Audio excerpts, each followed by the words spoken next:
Hello friends, आज हमारा topic रहेगा यूनिट एंड मेजरमेंट। अपने एनसीईआरटी का second number chapter unit measurement जो चैप्टर है यूनिट डायमेंशन एंड मेजरमेंट, कि किस टाइप से मेजरमेंट किया जाएगा, किस टाइप से यूनिट लिखी जाएगी और किस टाइप से उसकी डायमेंशन फार्मूला लिखा जाएगा, इसके बारे में पढ़ेंगे। ज़्यादा क्या है, यूनिट एंड डायमेंशन की मात्रक और विमा, इसके बारे में अपन स्टडी करेंगे। तो सेकंड नंबर चैप्टर एनसीईआरटी का जो ये है वो है यूनिट एंड डायमेंशन, मात्रक और विमा। मात्रक और विमा, मात्रक एंड विमा। कोई भी एक क्वांटिटी है, जैसे अपन पढ़ रहे हैं लेंथ, मास, द्रव्यमान, तो इनको लिखने के लिए मात्रक की आवश्यकता होती है। किसकी आवश्यकता होती है? मात्रक की, यूनिट की। जैसे मैंने एक ऐसी क्वांटिटी लिख दी 5, तो क्या ये 5 जो न्यूमेरिकल वैल्यू है, इससे मैं पता लगा सकता हूँ कि ये क्या है, 5 क्या है। जब तक इसके साथ इसका मात्रक यूनिट नहीं लिखी जाएगी तब तक ये क्वांटिटी कुछ भी नहीं है। जैसे मैंने 5 के आगे लिख दिया सेकंड, तो ये 5 क्या बन गया? टाइम बन गया। और सेकंड नहीं लिख के मैंने लिख दिया मीटर, तो ये क्या बन गई? लेंथ बन गई। और मीटर नहीं लिख के मैंने इसकी यूनिट लिख दी किलोग्राम, केजी, तो ये मास बन गया। तो जो ये यूनिट है वो कोई भी एक न्यूमेरिकल वैल्यू है उसके लिए इतनी ही इम्पोर्टेंट है। उसको रिप्रेजेंट करने के लिए अपने को पता कैसे लगेगा? अपने को पता तब लगेगा जब अपन यूनिट देखेंगे, उसका मात्रक देखेंगे, और मात्रक देख के अपन क्या करेंगे? उसका पता लगाएंगे कि ये मास है, द्रव्यमान है, या लेंथ है, लंबाई है, या टाइम, समय है, या कुछ और क्वांटिटीज है। तो कोई भी एक क्वांटिटी को लिखने के लिए न्यूमेरिकल वैल्यू के साथ साथ, रिप्रेजेंट करने के लिए न्यूमेरिकल वैल्यू के साथ साथ, अंकन मान के साथ साथ उसका मात्रक, यूनिट भी लिखा जाता है। ये यूनिट जो है इसके बारे में बता रहा हूँ। कोई भी एक क्वांटिटी है उसको लिखने के लिए न्यूमेरिकल वैल्यू के साथ साथ उसका मात्रक भी लिखा जाता है, तब जाके वो क्वांटिटी फुलफिल होती है। तब वो क्वांटिटी क्या होती है? राशि फुलफिल होती है। तो सबसे पहले ये जो यूनिट था उसके बारे में बता दिया। फिर है डायमेंशन, जिसको हिंदी में कहते हैं विमा। डायमेंशन को क्या कहते हैं? विमा। डायमेंशन तुम्हारे लिए एक अलग वर्ड है, नया वर्ड है, तो इसके बारे में अपन डायमेंशन क्या होता है इसके बारे में डिटेल से पढ़ेंगे। डायमेंशन मेनली बेसिकली ये है कि कोई भी एक क्वांटिटी है उसको अदर क्वांटिटी के रूप में या जो रिप्रेजेंट कर रहे हैं वो किस टाइप से कर सकते हैं। फॉर एग्जांपल जैसे लेंथ, लेंथ जो होती है, लंबाई जो होती है, लेंथ जो लंबाई है, लंबाई को अपन किससे लिखते हैं? एल से लिखते हैं। इसमें मास नहीं है, टाइम नहीं है, तो इसको एल से लिखा, तो ये क्या बन गया? डायमेंशन बन गई इसकी। लेंथ डायमेंशन फॉर्मूला लेंथ का क्या हो गया? एल। तो इस टाइप से रिप्रेजेंट, इसको एक बड़े बॉक्स के अंदर रिप्रेजेंट किया जाता है। ओनली एल लिख दिया ऐसा नहीं है, इसको एक बड़े बॉक्स के रूप में रिप्रेजेंट किया जाता है। तो ये डायमेंशन के बारे में हो गया कि डायमेंशन, इसको डिटेल से पूरा पढ़ेंगे कि क्या है। तो सबसे पहले इस चैप्टर के अंदर, चैप्टर नंबर 2 के अंदर यूनिट एंड डायमेंशन, जो मात्रक एंड विमा, इसके अंदर है सबसे पहले फिजिकल क्वांटिटी, भौतिक राशियाँ। जो फिजिक्स के अंदर फिजिकल क्वांटिटी, भौतिक विज्ञान है, अपनी फिजिक्स है, उसका नाम भी भौतिक विज्ञान है। तो भौतिक राशियाँ क्या होती है? फिजिकल क्वांटिटी किसको कहते हैं? फिजिकल क्वांटिटी क्या है?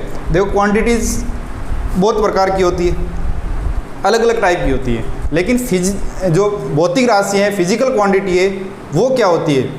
देखो, भौतिक राशियों के अलावा भी मैं कुछ ऐसी राशियाँ बताऊंगा, क्वांटिटीज बताऊंगा जो भौतिक राशियाँ नहीं है, दूसरी भी है। लेकिन भौतिक राशियाँ क्या है? भौतिक राशियाँ physical quantities, those quantities, physical quantity क्या है? Those quantities which can be measured, जिनको मापा जा सके, और वेटेड, जिसको तोला जा सके, are called physical quantity. Physical quantity, भौतिक राशियाँ वे राशियाँ हैं जिनको मापा जा सके और तोला जा सके, भौतिक राशियाँ कहलाती है। वे राशियाँ जिनको मापा जा सके और तोला जा सके, भौतिक राशियाँ कहलाती है। Those quantities which can be measured और weighted are called physical quantity. देखो, फिजिकल क्वांटिटी तो अपने को पता लग गया, जिनको अपन माप सकते हैं, तोल सकते हैं, वो ही भौतिक राशि है। तो जिनको माप नहीं सकते, जिनको तोल नहीं सकते, वो क्या है? भौतिक राशियाँ नहीं है।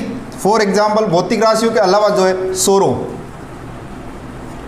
हैप्पीनेस,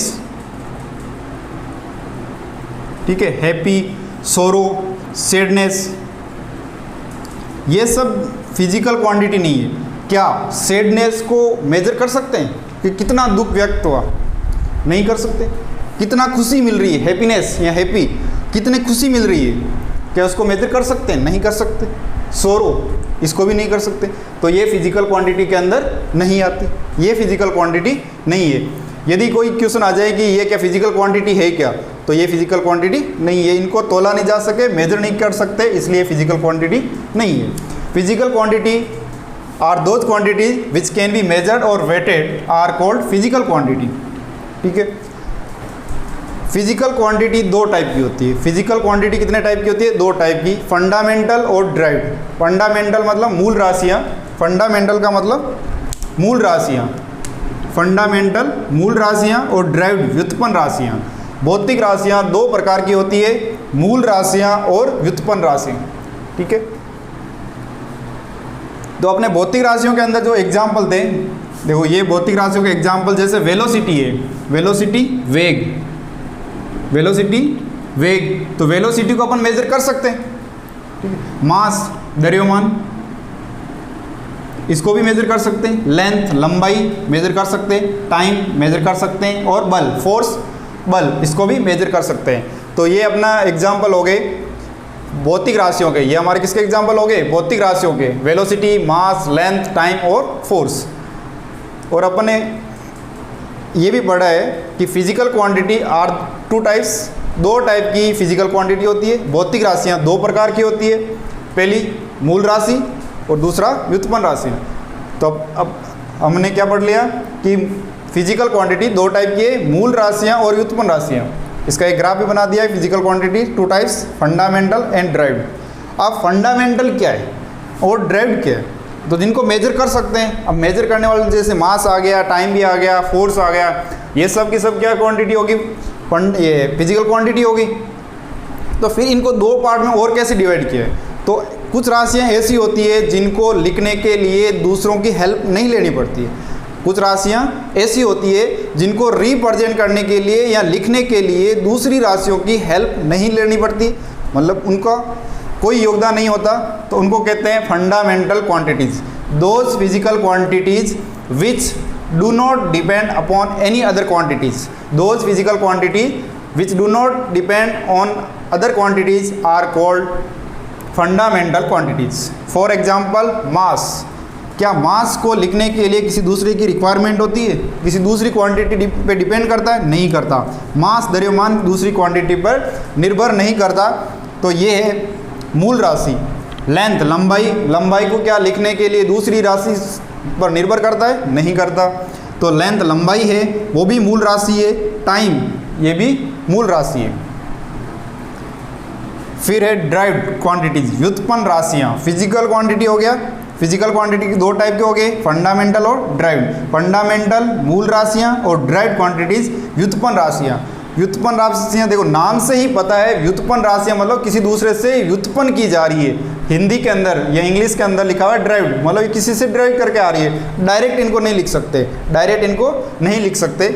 तो ये किस पे निर्भर करती है? ये फंडामेंटल क्वांटिटीज पे निर्भर करती है। जो डायरेक्ट क्वांटिटी है इनको रिप्रेजेंट किसकी हेल्प से किया जाता है? फंडामेंटल क्वांटिटीज़ की हेल्प से। कि फंडामेंटल क्वांटिटीज़ का यूज लेके या ये इस पर डिपेंड करती है those physical quantity which are derived from fundamental quantities and depend on them are called derived quantities like as force, work. For example क्या हुआ? फोर्स, वर्क, मोमेंटम, इस टाइप से अपन एनर्जी लिख सकते हैं। कि ड्राइव्ड क्वांटिटी फंडामेंटल क्वांटिटीज पर डिपेंड करती है, उसकी हेल्प से ड्राइव्ड क्वांटिटी लिखी जाती है, रिप्रेजेंट की जाती है। और फंडामेंटल क्वांटिटीज़ किसी पे डिपेंड नहीं करती, उनको एक सेपरेटली लिखा जा सकता है, ये किसी पे डिपेंड नहीं करती, इसलिए इसको फंडामेंटल क्वांटिटी कहते हैं। और ड्राइव्ड क्वांटिटी क्या है? जो दूसरों पे निर्भर करती है, दूसरों से व्युत्पन्न की जाती है, दूसरों के थ्रू निकाली जाती है, इसे ड्राइव्ड क्वांटिटीज कहते हैं। और ये किस पे डिपेंड करती है? फंडामेंटल क्वांटिटीज पे डिपेंड करती है। कि सर ये फोर्स, वर्क आपने लिखा है, तो ये किस टाइप से उस पर डिपेंड करा? तो फोर्स, जो फोर्स लिखा है अपन ने, फोर्स कि फंडामेंटल पे कैसे डिपेंड किया? फोर्स यानी ये बल, बल क्या होता है, एम ए। क्या होता है बल, M A. Mass into acceleration, द्रव्यमान इंटू त्वरण। क्या होता है, द्रव्यमान इंटू त्वरण, मास इंटू एक्सीलरेशन। तो मास किस में आता है, फंडामेंटल क्वांटिटीज में। अब एक्सीलरेशन भी है, वो भी फंडामेंटल। ये एक्सीलरेशन है, डिराइव्ड क्वांटिटी है, ये डिराइव्ड क्वांटिटी है। क्यों, एक्सीलरेशन का जो फॉर्मूला होता है वो क्या होता है, change in velocity per unit time. त्वरण का फॉर्मूला क्या होता है, वेग में परिवर्तन की दर। ये किससे फाइंड आउट किया जाता है, एक्सीलरेशन, वेलोसिटी और टाइम से। तो ये डिराइव्ड हो गया, फंडामेंटल क्वांटिटी से ये निकाला जाता है। तो एक्सीलरेशन जो त्वरण लिखा हुआ है ये भी एक डिराइव्ड क्वांटिटी है। तो ये भी डिपेंड कर रहा है किस पे, वेलोसिटी अपॉन टाइम पे। तो जो अपना फोर्स था, बल था, फोर्स बल है। हमारा अगला टॉपिक है वो है system of unit. System of unit के अंदर सिस्टम ऑफ यूनिट क्या है, देखो सिस्टम ऑफ यूनिट अभी मैंने बताया था कि न्यूमेरिकल वैल्यू जो भी है, जैसे 5 मीटर लिखा मैंने, 5 किलोग्राम लिखा, 5 सेंटीमीटर लिखा। तो ये जो यूनिट है, ये कभी मीटर लिख दिया, सेंटीमीटर लिख दिया, तो मीटर भी लेंथ है, सेंटीमीटर भी लेंथ है, मीटर भी लेंथ है, सेंटीमीटर भी लेंथ है। तो अलग अलग इनकी पद्धतियाँ दे रखी है। तो सिस्टम ऑफ यूनिट है मात्रक की पद्धतियाँ। सिस्टम ऑफ यूनिट में क्या है, मात्रक की पद्धतियाँ, कि किस पद्धति के अंदर लिखा जाता है। एक सीजीएस पद्धति है, सीजीएस सिस्टम है, एक एमकेएस सिस्टम है और एक एफपीएस सिस्टम है। इन तीनों सिस्टम के बारे में अपन स्टडी करते हैं। कितने सिस्टम है, 3 सिस्टम। पहला है सीजीएस। सीजीएस,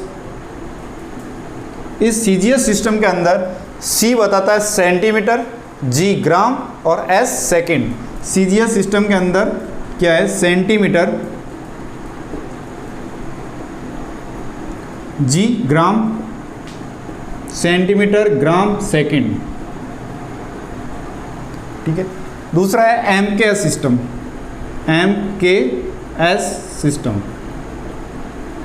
एमकेएस सिस्टम के अंदर एम क्या है, metre, K kilogram, S second. Metre, kilogram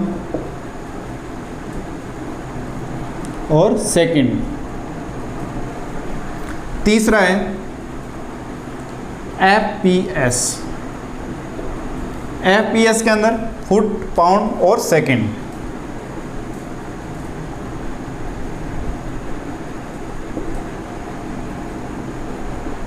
ये 3 सिस्टम ऑफ यूनिट के अंदर, ये 3 सिस्टम ऑफ यूनिट आ गया, सीजीएस, एमकेएस, एफपीएस। अब इसके अंदर एक है एसआई सिस्टम। इसके अंदर एक क्या है, जो कि अलग ही है इनसे, एसआई सिस्टम। इसको क्या कहते हैं, इंटरनेशनल सिस्टम ऑफ यूनिट। इसको क्या कहते हैं, इंटरनेशनल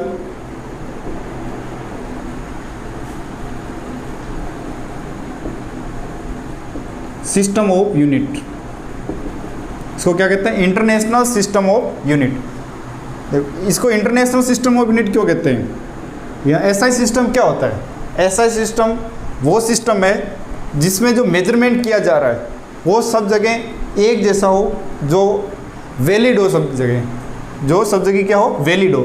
जैसे इंटरनेशनल पूरे जो वर्ल्ड लेवल पे जो मेजरमेंट किया जा रहा है वो यहाँ मेजरमेंट करो, वहाँ मेजरमेंट करो, पूरा सबके लिए वैलिड हो, एक जैसा हो, जो सब उसको एप्लीकेबल करे, वो होता है एसआई सिस्टम।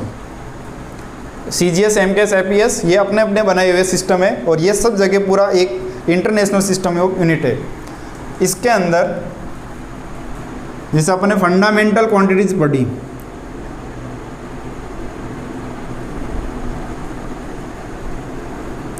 फंडामेंटल क्वांटिटीज पढ़ी, तो फंडामेंटल जो क्वांटिटीज है उनके जो यूनिट है उनको क्या कहेंगे, फंडामेंटल सिस्टम ऑफ यूनिट। जो फंडामेंटल क्वांटिटीज है उनकी यूनिट को क्या कहेंगे, उनके मात्रक को क्या कहेंगे, मूल मात्रक। जो मूल राशियां हैं उनके मात्रक को क्या कहेंगे, मूल मात्रक या fundamental system of unit. Fundamental system of unit, उनको क्या कहेंगे, फंडामेंटल सिस्टम ऑफ यूनिट या मूल मात्रक।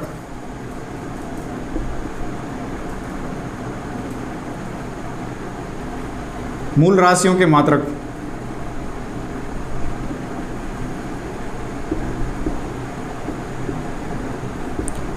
तो फंडामेंटल सिस्टम ऑफ यूनिट के अंदर 7 फंडामेंटल जो क्वांटिटीज़ है उनके यूनिट्स लिख रहे हैं। तो सबसे पहले मास, सबसे पहले मास, लेंथ, ये सब 7 फंडामेंटल सिस्टम ऑफ यूनिट है। 7 फंडामेंटल सिस्टम ऑफ यूनिट, यहाँ ब्रैकेट के अंदर लिख देते हैं 7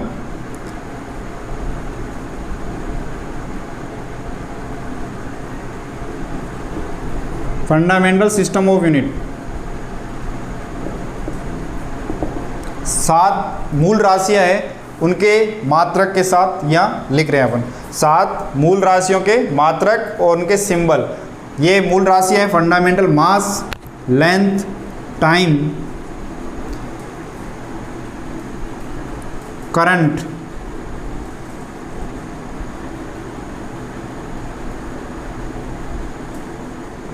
temperature, intensity of light, intensity of light, amount of substance, amount of substance.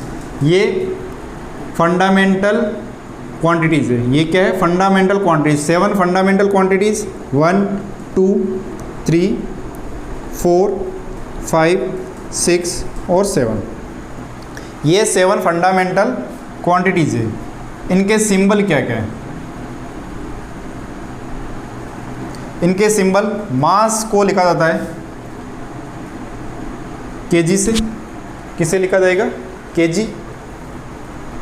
Length को किसे लिखा जाएगा? मीटर से लिखा जाता है तो एम आ जाएगा। टाइम को सेकंड से तो सिंबल एस हो जाएगा। करंट को एम्पियर तो सिंबल ए हो जाएगा। टेम्परेचर के लिए केल्विन के हो जाएगा। और इंटेंसिटी ऑफ लाइट और अमाउंट ऑफ सब्सटेंस, तो इंटेंसिटी ऑफ लाइट ये हो जाएगा कैंडेला और अमाउंट ऑफ सब्सटेंस हो जाएगा मोल। ये इनके सिंबल हो गए। तो इनकी यूनिट क्या है? यहाँ क्या आएगा? यूनिट। यूनिट क्या है? Kilogram, KG. केजी है, किलोग्राम है, तो यूनिट क्या आएगी इसकी?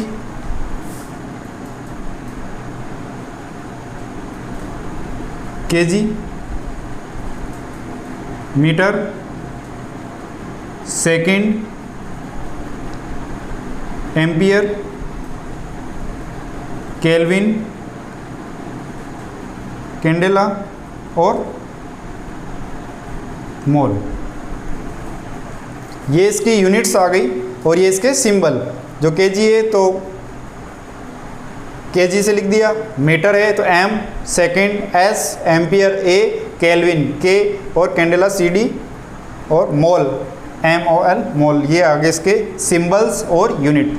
ये 7 फंडामेंटल क्वांटिटीज है जिनके सिंबल और यूनिट लिखे गए। ये किसी दूसरे पर डिपेंड नहीं रहती। ये लिखने के लिए किसी दूसरी राशियों की आवश्यकता नहीं होती इनको, तो इसलिए इनको भौतिक राशि है, मूल भौतिक राशियाँ कहते हैं। मूल भौतिक राशियाँ कहते हैं। इसके अलावा जो दूसरी राशियाँ जो अपन लिखेंगे वो इन पे डिपेंड करेगी, इनसे रिलेटेड होगी। इस पे डिपेंड करेगी या इससे रिलेटेड होगी, इनसे निकली जाएगी, इसलिए उनको ड्राइव्ड क्वांटिटीज कहते हैं। तो कोई भी फिजिकल क्वांटिटी है उसको लिखने के लिए एक न्यूमेरिकल वैल्यू और एक यूनिट की रिक्वायरमेंट होती है। तो जो न्यूमेरिकल वैल्यू है, numerical value is direct inversely proportional to unit. जो न्यूमेरिकल वैल्यू है, numerical value, numerical values is inversely proportional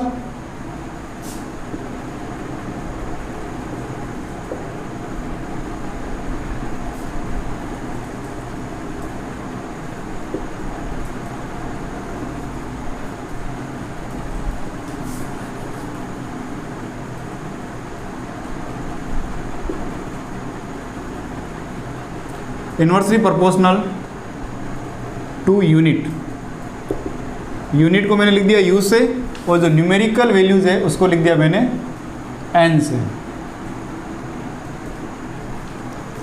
तो N directly proportional to 1/u। जैसे ही प्रोपोर्शनल का साइन हटाऊंगा तो एक कांस्टेंट आएगा, n इक्वल टू k/u। तो n1 है तो ये क्या आएगा k/u1, क्वेश्चन नंबर फर्स्ट। और यदि n2 है तो क्या आएगा k/u2, क्वेश्चन नंबर सेकंड। अब क्वेश्चन फर्स्ट और सेकंड, यहाँ से k की वैल्यू निकालता हूँ मैं, फर्स्ट क्वेश्चन से k की वैल्यू निकाल के यहाँ रख देता हूँ, तो इन दोनों के अंदर रिलेशन आ जाएगा। Put value of k in second from question first से k की वैल्यू निकाल के यहाँ रख देते हैं, क्योंकि जो कांस्टेंट है वो तो चेंज हो नहीं रहा है। तो यहाँ से k की वैल्यू निकाले तो n1u1, k की वैल्यू क्या आएगी k इक्वल टू n1u1, ये k की वैल्यू यहाँ रखते हैं तो n2 इक्वल टू n1u1/u2, और ये क्या आ जाएगा n2u2 इक्वल टू n1u1, क्या आ जाएगा n2u2 इक्वल टू n1u1। ये क्या है, ये अपन छोटी क्लासों के अंदर क्या करते थे, जो सेंटीमीटर को मीटर में चेंज करते थे। तो ये यूनिट है, ये भी यूनिट है, यहाँ इसकी न्यूमेरिकल वैल्यू थी और यहाँ पे भी इसकी न्यूमेरिकल वैल्यू आती थी। के बारे में स्टडी करेंगे। डायमेंशन काफ़ी इम्पोर्टेंट टॉपिक है कि डायमेंशन से रिलेटेड क्वेश्चन आते हैं, कंपटीशन में भी आते हैं, बोर्ड में भी आते हैं। ये टॉपिक ऐसे नहीं कि 11th में ही एंड हो गया, ये हर टॉपिक के अंदर, हर चैप्टर के अंदर डायमेंशन फिक्स आएगा, यूनिट और डायमेंशन आएगा। जब तक अपन पढ़ते रहेंगे, अपना चैप्टर जो चलता रहेगा, फर्स्ट सेकंड जो भी चैप्टर आएगा उसके अंदर डायमेंशन का क्वेश्चन तो आएगा। तो उसके अंदर हर एक क्वांटिटी आएगी, नई नई क्वांटिटीज आएगी, और मैं बोलूँगा कि इसकी डायमेंशन क्या होगी, इसकी यूनिट क्या होगी। तो पहले चैप्टर में स्टडी अपन कर चुके हैं, अब हम इसके अंदर स्टडी कर लेंगे तो आगे के चैप्टर के अंदर दिक्कत नहीं आएगी। तो डायमेंशन क्या है, dimension the exponent of fundamental unit, exponent power fundamental units used to express a physical quantity are called dimension, are called dimension.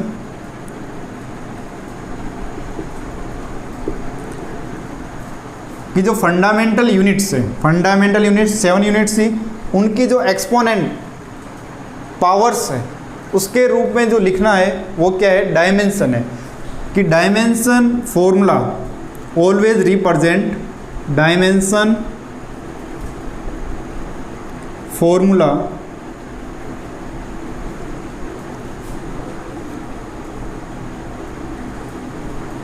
Always represent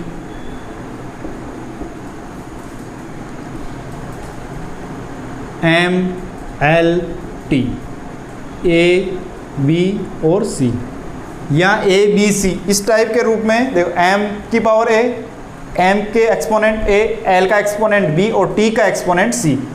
कोई भी फिजिकल क्वांटिटी होगी उसको डायमेंशन के रूप में ऐसे लिखा जाएगा, चाहे फंडामेंटल क्वांटिटीज हो, चाहे डिराइव्ड क्वांटिटी, जो मूल राशियाँ, व्युत्पन्न राशियाँ, कोई भी राशियाँ हों, उसको इस फॉर्मेट में लिखा जाएगा, डायमेंशन फॉर्मूले के रूप में ऐसा लिखा जाएगा।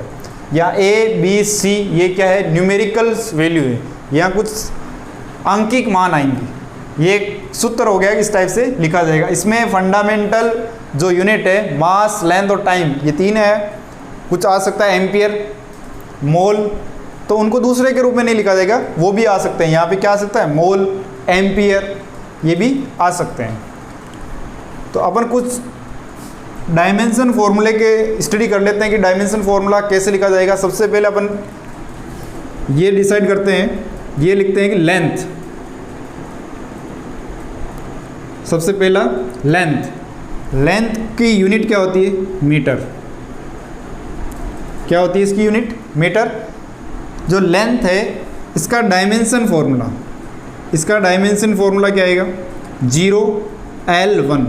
लेंथ एक ही आ रहा है, एक ही लेंथ है, एल ए क्या आएगा 1 मीटर, यदि मीटर स्क्वायर होता तो यहाँ पावर क्या आ जाती 2 आ जाती, और टाइम है नहीं इससे रिलेटेड, तो m0 L1 T0 ये डायमेंशन फॉर्मूला आया लेंथ का। इसी से रिलेटेड यदि एरिया की बात करें, क्षेत्रफल की बात करें, तो देखो इसके अंदर क्या आएगा, इसकी यूनिट क्या आएगी मीटर स्क्वायर, इसकी यूनिट क्या आ जाएगी मीटर स्क्वायर। तो मीटर स्क्वायर यूनिट आई, इसका डायमेंशन फॉर्मूला क्या रहेगा m0 L स्क्वायर, तो पावर क्या है 2 और T0, जो यहाँ इसकी ये यूनिट्स है, ये डायमेंशन फॉर्मूला, ये क्या है यूनिट्स और ये डायमेंशन फॉर्मूला, ये यूनिट्स और ये डायमेंशन फॉर्मूला, डायमेंशन फॉर्मूला, विमीय सूत्र, विमीय सूत्र,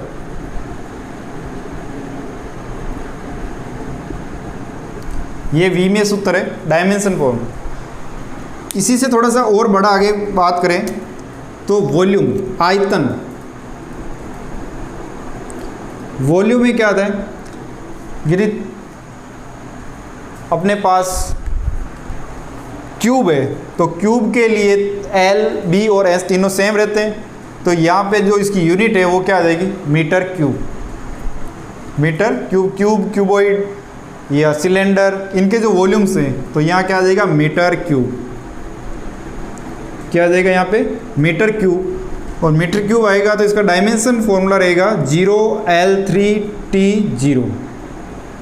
ठीक है, देखो फंडामेंटल क्वांटिटी जी के अंदर ही लिख रहा हूँ, फंडामेंटल यूनिट्स के अंदर ही लिख रहा हूँ। फोर्स,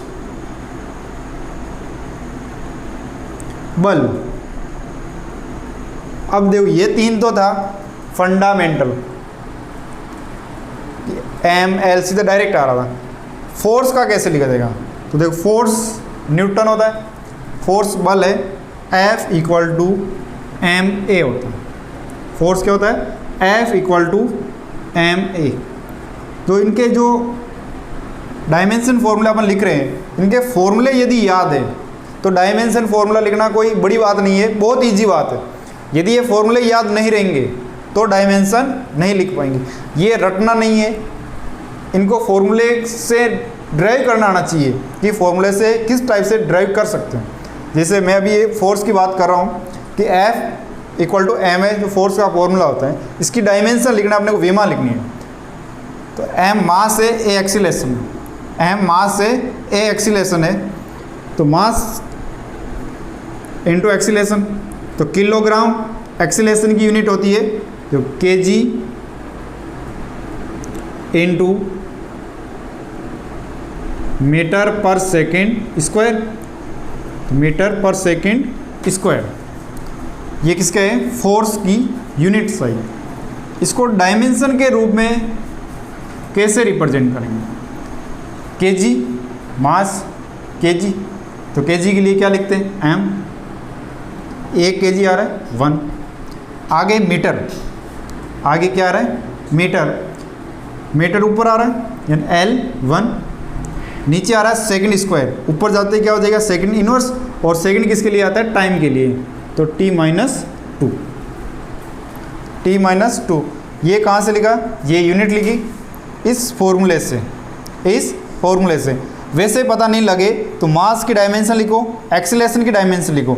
एक्सीलरेशन की डायमेंशन कैसे लिखेंगे, A equal to V upon T, और V क्या होता है डिस्टेंस अपॉन टी, तो distance metre, T upon T second square, metre upon second square, metre upon second square, और ये मीटर अपॉन सेकेंड स्क्वायर किसकी यूनिट होगी एक्सीलरेशन की, एक्सीलरेशन, मास किलोग्राम।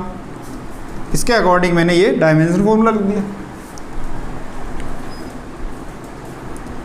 आगे अपन स्टडी करते हैं वर्क, किसकी डायमेंशन फॉर्मूला लिखते हैं वर्क का, कार्य का।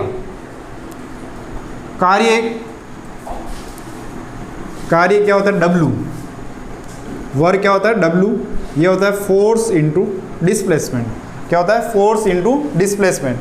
तो फोर्स की डायमेंशन अभी अपन ने लिखी थी, फोर्स की डायमेंशन ये लिखी हुई, फोर्स के भी लिखी थी, इसके साथ डिस्प्लेसमेंट, डी की डायमेंशन और ऐड कर दूं, क्या बन जाएगा, वर्क की डायमेंशन। और वर्क की यूनिट जो होती है ऐसा यूनिट, वो तो क्या होती है, जूल। क्या होती है, joule. Newton into metre force, newton, ये पूरा पूरा क्या है, न्यूटन है, इसको और ऐसा यूनिट के अंदर न्यूटन कहते हैं। तो न्यूटन इंटू मीटर जूल बन जाता है। तो इसका डायमेंशन रहेगा m1l square t minus two.